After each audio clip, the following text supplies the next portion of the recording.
ஒரு தெய்வமில்லாமல் கோவிலும் இல்லை, ஒரு கோவில் இல்லாமல் தீபமும் இல்லை.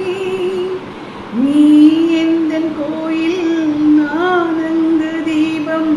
தெய்வத்தின் முன்னே நீயும் நானும் வேறல்ல. உன்னை காணாத கண்ணும் கண்ணல்ல, உன்னை எண்ணாத நெஞ்சும் நெஞ்சல்ல. நீ சொல்லாத சொல்லும் சொல்லல்ல. நீ இல்லாமல் நானும் நானல்ல. நீ